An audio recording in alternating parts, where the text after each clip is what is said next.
In studio diamo il benvenuto a Raffaele Padrone, FSP Polizia, grazie per essere in nostra compagnia, grazie. Grazie a lei. Facciamo il punto, insomma, manca sempre meno alla fine del 2023 e oggi tra l'altro è venuto a trovarci in compagnia di un ospite speciale come ogni anno, Gino il poliziotto, insomma, e come detto manca sempre meno alla fine dell'anno, è tempo di bilanci sia per il sindacato ma anche per la Polizia di Stato. Sì, mancano poche ore ormai a questo fine 2023. Auspichiamo chiaramente che il 2024 per tutti, ma ovviamente per uomini e donne del comparto sicurezza, sia sicuramente migliore, esaustivo per loro e per le loro famiglie.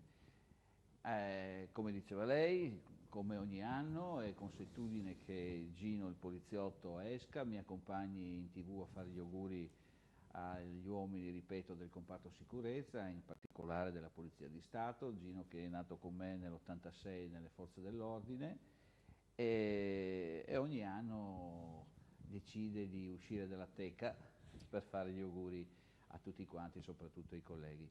Ma a parte questa parte, diciamo, simpatica dell'occasione, voglio ricordare che è stato un anno, ovviamente per il sottoscritto e per la FSP Polizia di Stato, sicuramente un anno di continue richieste, di continue lotte, soprattutto e in particolare non tanto assolutamente come mai mi avete sentito parlare, se non annunciando che ci sono contratti scaduti anche per noi delle forze dell'ordine, ma è stato un anno di richieste per quello che intendiamo a livello di non tanto di strumentazione ma quanto di personale. Personale adesso abbiamo visto gli ultimi giorni, avete visto anche la conferenza stampa, c'è stata in questura, sono arrivate 6 persone, sono arrivate 6 nuovi agenti e altri 4 arriveranno la prossima settimana, subito dopo le feste, solo per ragioni di tecnici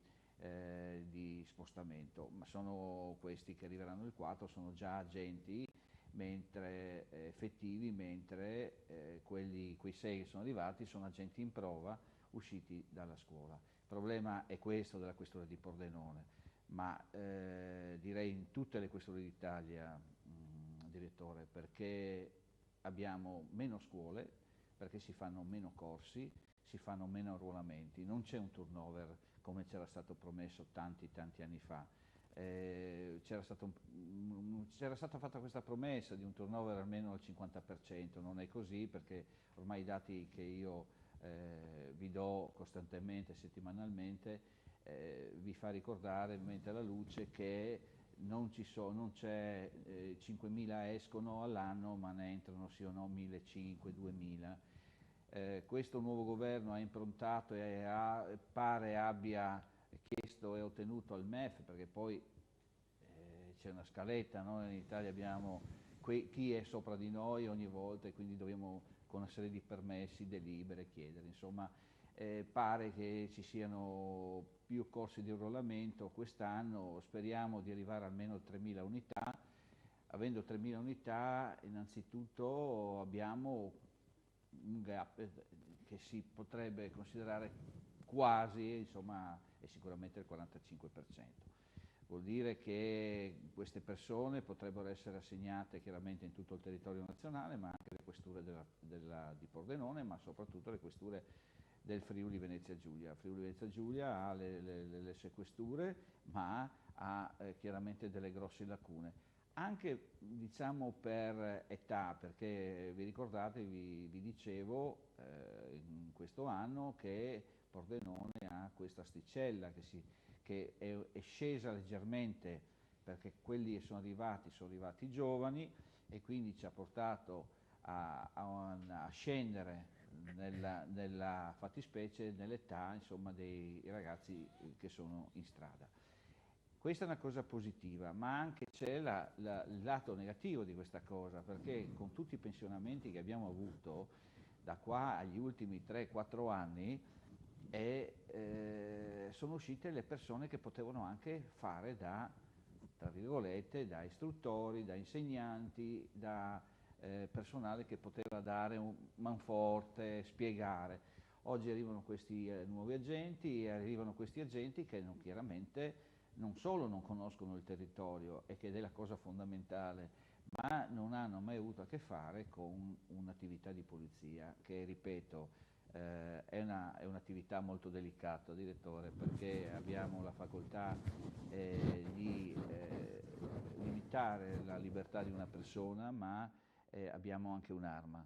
Quindi tutto questo sistema e anche il rapporto con la cittadinanza, insomma, deve crescere, e professionalmente bisogna essere preparati. Professionalmente lo siamo quando usciamo dalle scuole, però è un po' come lo studente che ha letto sui libri, poi bisogna fare la pratica.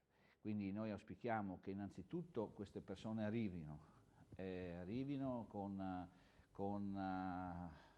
cadenza, perché queste persone che stanno arrivando adesso, e ripeto, fra qualche giorno avremo altre 4 persone, fanno parte tutti di un pacchetto, di un programma già maturato al 2023, quindi Certo. dovremo vedere un attimino cosa facciamo.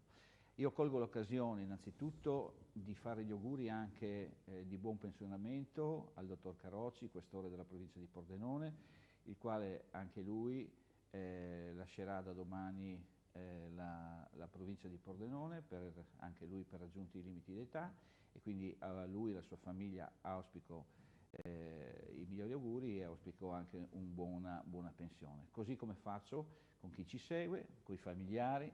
Certo. Mi permetto sempre all'ultimo dell'anno di fare gli auguri ai miei familiari, ma soprattutto a tutte le persone che per la strada mi fermano, e ho piacere, non solo perché ci guardano, ma ho piacere, insomma, che mi dicono: lei dice le cose giuste. Purtroppo non ho io il potere, ma neanche la bacchetta magica per risolvere tante cose. Ecco. E ricordatevi, chiudiamo, Certo. le 600 persone che hanno fatto lavorare i colleghi in straordinario le domeniche per farvi il passaporto. Ragazzi, andiamo a ritirarci il nostro passaporto, l'abbiamo pagato, ma io scommetto che se facessimo pagare una cauzione, no?